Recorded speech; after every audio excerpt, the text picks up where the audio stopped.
And how do we know that we are going in the right direction? ನಾವು ಸರಿಯಾದ ದಿಕ್ಕಿನೆಡೆಗೆ ಸಾಗ್ತಾ ಇದ್ದೀವಿ ಎಂಬುದು ನಮಗೆ ಹೇಗೆ ತಿಳಿದು ಬರುವುದು? I'll give you one guideline. We finish with this. ನಾನು ಇದಕ್ಕಾಗಿ ಒಂದು ಮಾರ್ಗಸೂಚಿಯನ್ನು ಕೊಟ್ಟು ಮುಕ್ತಾಯಗೊಳಿಸುತ್ತೇನೆ. Romans 14:17. ರೋಮ 14:17. The kingdom of God is not eating and drinking. ದೇವರ ರಾಜ್ಯವು ತಿನ್ನುವುದು ಕುಡಿಯುವುದು ಅಲ್ಲ. In fact, it's not anything earthly. ಅದು ಇಹಲೋಕಕ್ಕೆ ಸಂಬಂಧಪಟ್ಟಿದ್ದು ಅಲ್ಲ ಕೂಡ. It's not marrying and giving in marriage, planting and building, all these things that Jesus said people will do in the last days. ಅದು ಮದುವೆ ಮಾಡಿಕೊಳ್ಳುವಂಥದ್ದು, ಮದುವೆ ಮಾಡಿಕೊಡುವಂಥದ್ದು, ಕಟ್ಟುವಂಥದ್ದು, ಕಟ್ಟಡವನ್ನ, ಇದೆಲ್ಲವೂ ಕಡೆ ದಿನದಲ್ಲಿ ನಡೆಯುತ್ತವೆ ಅಂತ ಯೇಸು ಹೇಳಿದ್ದಾರೆ. Eat and drink and marry and give in marriage and plant and build and all that. No, the kingdom of God is not all that. ಕುಡಿಯುವಂಥದ್ದು, ತಿನ್ನುವಂಥದ್ದು, ಮದುವೆ ಮಾಡಿಕೊಡುವಂಥದ್ದು, ಮಾಡಿಕೊಳ್ಳುವಂಥದ್ದು, ಕಟ್ಟುವಂಥದ್ದು, ಇದೆಲ್ಲ ದೇವರ ರಾಜ್ಯ ಅಲ್ಲ. We do all that because we live on this earth. ನಾವೆಲ್ಲ ಇದನ್ನು ಮಾಡ್ತೀವಿ ಯಾಕಂದ್ರೆ ಇಹಲೋಕದಲ್ಲಿ ಜೀವಿಸಲು. But the kingdom of God is righteousness. ಆದರೆ ದೇವರ ರಾಜ್ಯವು ನೀತಿಯಾಗಿದೆ. And let me explain righteousness. Righteousness is a big word. ನೀತಿಯನ್ನ ವಿವರಿಸಲು ಇಷ್ಟಪಡುತ್ತೇನೆ. ನೀತಿಯು ದೊಡ್ಡ ಪದವಾಗಿದೆ. But in very simple terms, ಬಹಳ ಸರಳ ಅರ್ಥದಲ್ಲಿ ಹೇಳಬೇಕಪ್ಪ ಅಂದ್ರೆ, it means to love God with all your heart and to love others as you love yourself. That is righteousness. ದೇವರನ್ನ ಪೂರ್ಣ ಹೃದಯದಿಂದ ಪ್ರೀತಿಸುವಂಥದ್ದು ಮತ್ತು ಇತರರನ್ನ ನಿಮ್ಮಂತೆಯೇ ಪ್ರೀತಿಸುವಂಥದ್ದಾಗಿದೆ. ಅದೇ ನೀತಿ. Sometimes we think righteousness is paying the taxes and standing up for what is right. That's all there. But ಕೆಲವೊಮ್ಮೆ ನಾವು ಯೋಚಿಸ್ತೀವಿ ನೀತಿ ಅಂದ್ರೆ ತೆರಿಗೆಯನ್ನು ಕಟ್ಟುವಂಥದ್ದು, ಸರಿಯಾದದ್ದನ್ನ ಮಾಡುವಂಥದ್ದು ಅಂತ ಅಂದ್ಕೊಳ್ತೀವಿ. primarily, in very simple terms, to love Jesus more than anything on earth. That's righteousness. ಪ್ರಾಥಮಿಕವಾಗಿ ಒಂದು ಸರಳ ಅರ್ಥದಲ್ಲಿ ಹೇಳಬೇಕಪ್ಪ ಅಂದ್ರೆ ಯೇಸುವನ್ನು ಎಲ್ಲದಕ್ಕಿಂತ ಹೆಚ್ಚಾಗಿ ಪ್ರೀತಿಸುವಂಥದ್ದಾಗಿದೆ ನೀತಿ ಅಂದ್ರೆ. And to love others, to treat them exactly like you want to be treated. ಮತ್ತು ಇತರರನ್ನ ಪ್ರೀತಿಸುವಂಥದ್ದು ಅಂದರೆ ನಿಮ್ಮನ್ನ ಜನರು ಹೇಗೆ ನಡೆಸಿಕೊಳ್ಳಬೇಕು ಅಂತ ನೀವು ಬಯಸುತ್ತೀರೋ ಅದೇ ರೀತಿಯಲ್ಲಿ ಜನರನ್ನ ನೀವು ನಡೆಸಿಕೊಳ್ಳುವುದಾಗಿದೆ. Treat the brothers and sisters here the way you want to be treated. ನೀವು ಯಾವ ರೀತಿಯಲ್ಲಿ ನಡೆಸಿಕೊಳ್ಳಬೇಕು ಅಂತ ಬಯಕೆ ಉಳ್ಳವರಾಗಿದ್ದೀರೋ ಅದೇ ರೀತಿಯಲ್ಲಿ ಸಹೋದರ ಮತ್ತು ಸಹೋದರಿಯರನ್ನ ನಡೆಸಿಕೊಳ್ಳಿರಿ. You want people to gossip about you behind your back? No. Then don't gossip about them. ಜನರು ನಿಮ್ಮ ಬಗ್ಗೆ ನಿಮ್ಮ ಹಿಂದೆ ಮಾತನಾಡಬೇಕಾ, ಚಾಡಿ ಹೇಳಬೇಕಾ? ಇಲ್ಲ, ನೀವು ಕೂಡ ಇತರರ ಬಗ್ಗೆ ಹಾಗೆ ಮಾಡಬೇಡ್ರಿ. Treat the servant in your home. ನಿಮ್ಮ ಮನೆಯಲ್ಲಿನ ಸೇವಕರನ್ನ ಈ ರೀತಿಯಾಗಿ ನಡೆಸಿಕೊಳ್ಳ್ರಿ. The servant, that one lower in society. ಸಮಾಜದಲ್ಲಿ ಬಹಳ ಕೆಳಮಟ್ಟದಲ್ಲಿರುವಂತವರು ಸೇವಕರಾಗಿರ್ತಾರೆ, ಅಂದ್ರೆ ದಾಸರು. The way you like to be treated by your boss in your place of work. ನೀವು ಕೆಲಸ ಮಾಡುವಂತ ಸ್ಥಳದಲ್ಲಿ ನಿಮ್ಮ ಯಜಮಾನನಿಂದ ಯಾವ ರೀತಿ ನೀವು ನಡೆಸಿಕೊಳ್ಳಬೇಕು ಅಂತ ಇಷ್ಟಪಡ್ತೀರೋ ಅದೇ ರೀತಿ ನಿಮ್ಮ ಸೇವಕನೊಟ್ಟಿಗೆ ನಡೆದುಕೊಳ್ಳ್ರಿ. How do you want your boss to treat you? ಹೇಗೆ ನಿಮ್ಮ ಯಜಮಾನನು ನಿಮ್ಮನ್ನು ನಡೆಸಿಕೊಳ್ಳಬೇಕು? Treat your poor servant at home the same way. ನಿಮ್ಮ ಮನೆಯಲ್ಲಿನ ಬಡ ಸೇವಕರನ್ನ ಅದೇ ರೀತಿಯಾಗಿ ನಡೆಸಿಕೊಳ್ಳಿರಿ. Do you like your boss to give you a bonus once in a while? At least once a year? ಯಜಮಾನನು ನಿಮಗೆ ವರ್ಷದಲ್ಲಿ ಒಂದು ಬಾರಿನಾದರೂ ಬೋನಸ್ ಕೊಡಬೇಕು ಅಂತ ಬಯಸುತ್ತೀರಾ? Ever thought of not being so legalistic with your servant, doing something good? ನಿಮ್ಮ ಮನೆ ಕೆಲಸದವರೊಟ್ಟಿಗೆ ತುಂಬಾ ಕಟ್ಟುನಿಟ್ಟಾಗಿ ವರ್ತಿಸದೆ ಅವರಿಗೆ ಏನಾದರೂ ಒಂದು ಒಳ್ಳೆಯದು ಮಾಡುವ ಯೋಚನೆ ಇದೆನಾ? Unexpected. Because you're a Christian. Because you follow Jesus. ನೀವು ಯೇಸುವನ್ನು ಹಿಂಬಾಲಿಸುತ್ತಿರುವುದರಿಂದ, ನೀವು ಕ್ರೈಸ್ತರಾಗಿರುವುದರಿಂದ ಅನಿರೀಕ್ಷಿತವಾಗಿ ಅವರಿಗೆ ಏನಾದರೂ ಒಂದು ಒಳ್ಳೆಯದನ್ನ ಮಾಡುವವರಾಗಿರಬೇಕು. I want to tell you, God's been very good to me. ನಾನು ನಿಮಗೆ ಹೇಳಕ್ಕೆ ಇಷ್ಟಪಡ್ತೇನೆ, ದೇವರು ನನಗೆ ಬಹಳ ಒಳ್ಳೆಯವರಾಗಿದ್ದಾರೆ. God will treat you like you treat other people. ನೀವು ಇತರ ಜನರನ್ನ ಹೇಗೆ ನಡೆಸಿಕೊಳ್ಳುತ್ತೀರೋ ದೇವರು ಕೂಡ ನಿಮ್ಮನ್ನು ಅದೇ ರೀತಿ ನಡೆಸಿಕೊಳ್ಳುತ್ತಾರೆ. You treat other people well, God will treat you well. ನೀವು ಜನರನ್ನ ಚೆನ್ನಾಗಿ ನಡೆಸಿಕೊಂಡರೆ ದೇವರು ನಿಮ್ಮನ್ನು ಕೂಡ ಚೆನ್ನಾಗಿ ನಡೆಸಿಕೊಳ್ಳುತ್ತಾರೆ. You treat other people's children well, God will bless your children. ನೀವು ಇತರರ ಮಕ್ಕಳನ್ನ ಚೆನ್ನಾಗಿ ನಡೆಸಿಕೊಂಡ್ರೆ ದೇವರು ನಿಮ್ಮ ಮಕ್ಕಳನ್ನ ಆಶೀರ್ವದಿಸುತ್ತಾರೆ. It's like that. It's a law. We reap what we sow. ಅದೇ ರೀತಿ ಇದು ನಿಯಮ. ನೀವು ಏನನ್ನ ಬಿತ್ತುತ್ತೀರೋ ಅದನ್ನೇ ಕೊಯ್ಯುತ್ತೀರಿ. So the kingdom of God is righteousness. I want to live loving Jesus with all my heart, ಹಾಗಾಗಿ ದೇವರ ರಾಜ್ಯವು ನೀತಿಯಾಗಿದೆ. ನಾನು ಯೇಸುವನ್ನ ಪೂರ್ಣ ಹೃದಯದಿಂದ ಪ್ರೀತಿಸುತ್ತೇನೆ. I want to treat everybody in the world exactly like I want to be treated myself. I don't want to be legalistic and strict. ನಾನು ಧಾರ್ಮಿಕನು ಅಥವಾ ಕಠಿಣನು ಆಗಿ ವರ್ತಿಸದೆ ನಾನು ಹೇಗೆ ನಡೆಸಿಕೊಳ್ಳಬೇಕು ಜನರಿಂದ ಅಂತ ಬಯಸುತ್ತೇನೋ ಲೋಕದಲ್ಲಿನ ಎಲ್ಲಾ ಜನರನ್ನು ಅದೇ ರೀತಿಯಾಗಿ ನಡೆಸಿಕೊಳ್ಳುತ್ತೇನೆ. I want to be strict for hygiene. ನಾನು ಶುಚಿತ್ವದ ವಿಷಯಕ್ಕೆ ಬಂದಾಗ ಬಹಳ ಕಟ್ಟುನಿಟ್ಟಾಗಿ ಇರ್ತೇನೆ. We don't want rats and cockroaches running around our house. We want to be clean.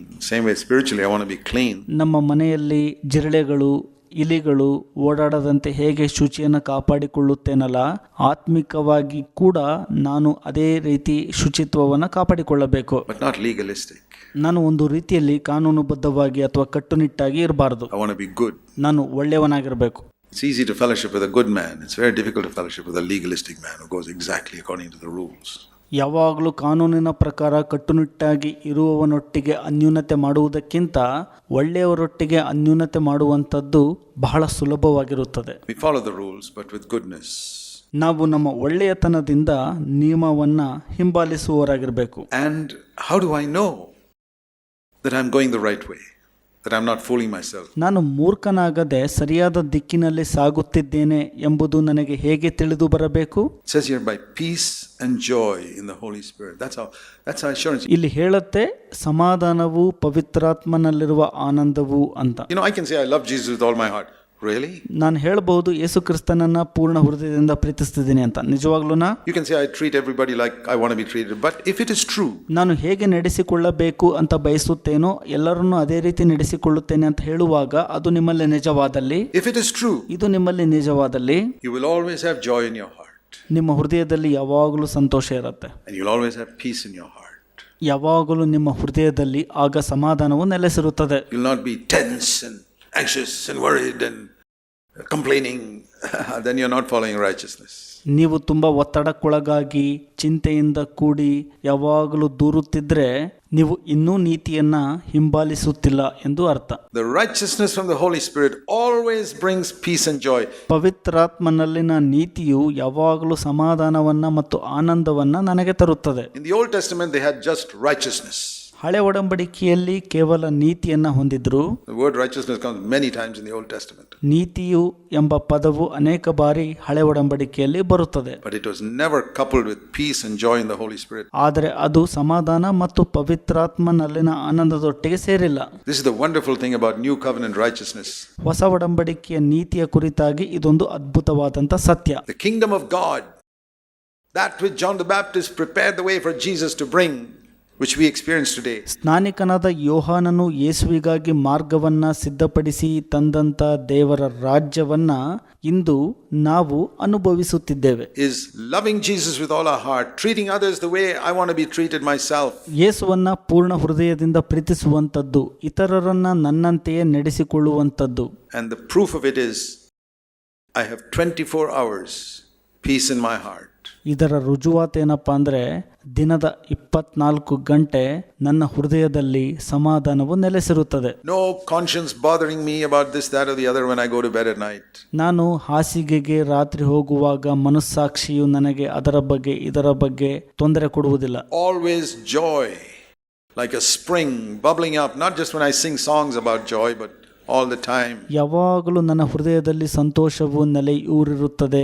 ಕೇವಲ ನಾನು ಹಾಡನ್ನು ಹಾಡುವಾಗ ಮಾತ್ರ ಅಲ್ಲ, ಯಾವಾಗಲೂ. You say that's impossible in this earth. Okay, according to your faith be it unto you. It will be impossible for you. ನೀವು ಹೇಳೋದಾದ್ರೆ ಇದು ಇಹಲೋಕದಲ್ಲಿ ಅಸಾಧ್ಯ ಅಂತ, ನಿಮ್ಮ ನಂಬಿಕೆಗೆ ತಕ್ಕಂತೆ ಆಗಲಿ, ಅದು ಅಸಾಧ್ಯ ನಿಮಗೆ. But don't believe it will be impossible for me, because I believe God's word says. ನಾನು ನಂಬದೆ ಇರುವಾಗ ಅದು ನನಗೆ ಅಸಾಧ್ಯವಾಗಿರುತ್ತದೆ, ಆದರೆ ದೇವರ ವಾಕ್ಯವು ಹೇಳುವಂಥದ್ದನ್ನ ನಾನು ನಂಬುವವನಾಗಿರುತ್ತೇನೆ. And do you know the Bible says that, I must show you this verse as well, which Jesus said about the last days in Matthew 24. ಮತ್ತಾಯ 24ರಲ್ಲಿ ಯೇಸು ಸ್ವಾಮಿ ಕಡೆ ದಿನಗಳಲ್ಲಿ ಈ ರೀತಿಯಾಗಿ ಹೇಳಿದ್ದಾರೆ. ಈ ವಚನವನ್ನು ಕೂಡ ನಾನು ನಿಮಗೆ ನಿಶ್ಚಯವಾಗಿ ತೋರಿಸ ಬಯಸುತ್ತೇನೆ. Before Jesus comes, Matthew 24. ಮತ್ತಾಯ 24ರಲ್ಲಿ ಯೇಸು ಬರುವ ಮುಂಚೆ The disciples asked him, Lord, what will be the sign of the end? What will be the sign of your coming? ನಿನ್ನ ಬರೋಣದ ಸೂಚನೆಗಳೇನು, ಕಡೆ ದಿನಗಳ ಸೂಚನೆಗಳೇನು ಅಂತ ಶಿಷ್ಯಂದರು ಕೇಳ್ತಾರೆ ಯೇಸುವಿಗೆ. In Matthew 24 verse 3, Jesus said, ಮತ್ತಾಯ 24ನೇ ಅಧ್ಯಾಯ 3ನೇ ವಚನ ಯೇಸು ಈ ರೀತಿ ಹೇಳ್ತಾರೆ. here's the answer. Among many things, verse 14. ಯೇಸು ಉತ್ತರಿಸುತ್ತಾರೆ ಅನೇಕ ಸಂಗತಿಗಳ ಮಧ್ಯದಲ್ಲಿ 14ನೇ ವಚನ. Matthew 24:14, this gospel of the kingdom of God will be preached in the whole world as a testimony. ಮತ್ತಾಯ 24ನೇ ಅಧ್ಯಾಯ 14ನೇ ವಚನ.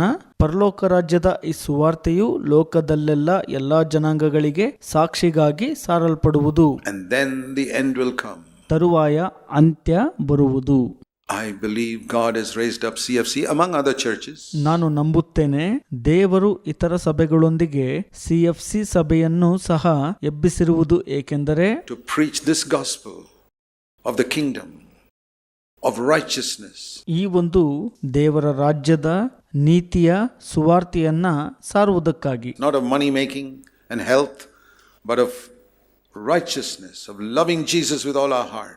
ಹಣ ಮಾಡುವಂಥದ್ದು, ಆರೋಗ್ಯ ಗಳಿಸುವಂಥದ್ದು ಅಲ್ಲ, ನೀತಿಯನ್ನ ಹೊಂದುವಂಥದ್ದು, ಅಂದರೆ ಪೂರ್ಣ ಹೃದಯದಿಂದ ಯೇಸುವನ್ನ ಪ್ರೀತಿಸುವಂಥದ್ದು. And treating others the way we want to be treated. ನಾವು ಯಾವ ರೀತಿ ನಡೆಸಿಕೊಳ್ಳಬೇಕು ಅಂತ ಬಯಸುತ್ತೇವೋ ಅದರಂತೆ ಜನರನ್ನ ನಡೆಸಿಕೊಳ್ಳುವುದು, which results in peace and joy in the Holy Spirit. ಅದರ ಫಲಿತಾಂಶವು ಸಮಾಧಾನವು, ಪವಿತ್ರಾತ್ಮನಲ್ಲಿನ ಆನಂದವೂ ಆಗಿರುತ್ತದೆ. This good news will be preached in all the nations. It's being preached in India. ಈ ಒಂದು ಸುವಾರ್ತೆಯು ಎಲ್ಲಾ ಜನಾಂಗದಲ್ಲಿ, ಅಂದರೆ ಭಾರತ ದೇಶದಲ್ಲಿ ಸಾರಲ್ಪಡಬೇಕಾಗಿದೆ. Thank God for it. ಅದಕ್ಕಾಗಿ ನಾನು ದೇವರಿಗೆ ಕೃತಜ್ಞತೆ ಹೇಳುತ್ತೇನೆ. And then the end will come. ನಂತರ ಅಂತ್ಯವು ಬರುತ್ತದೆ. We are doing a tremendous work for God, and you can do it, brother, sister. ನಾವು ದೇವರಿಗಾಗಿ ಅದ್ಭುತ ಕಾರ್ಯವನ್ನ ಮಾಡುತ್ತಿದ್ದೇವೆ, ನೀವು ಕೂಡ ಮಾಡಬಹುದು ಪ್ರಿಯ ಸಹೋದರ ಮತ್ತು ಸಹೋದರಿಯರೇ.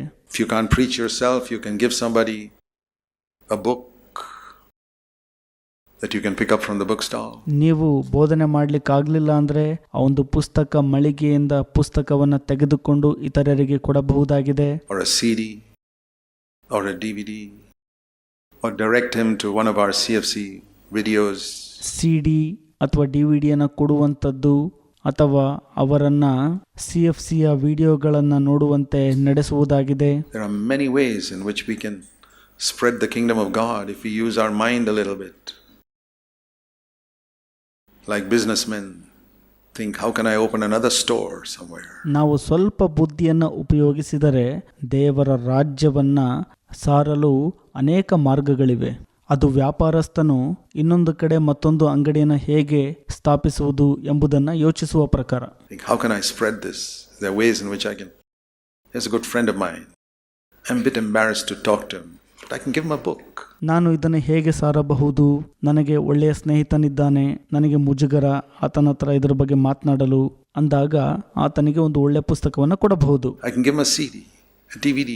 This gospel of the kingdom has to be preached. ಈ ಒಂದು ದೇವರ ರಾಜ್ಯವು ಸಾರಲ್ಪಡಲು ಆತನಿಗೆ ನಾನು ಸಿಡಿಯನ್ನ, DVDಯನ್ನ, CFC ಯೂಟ್ಯೂಬ್ನ ಬಗ್ಗೆ ತಿಳಿಸಬಹುದು ಅಥವಾ ಪುಸ್ತಕ ಕೊಡಬಹುದು. Let's bow our heads in prayer.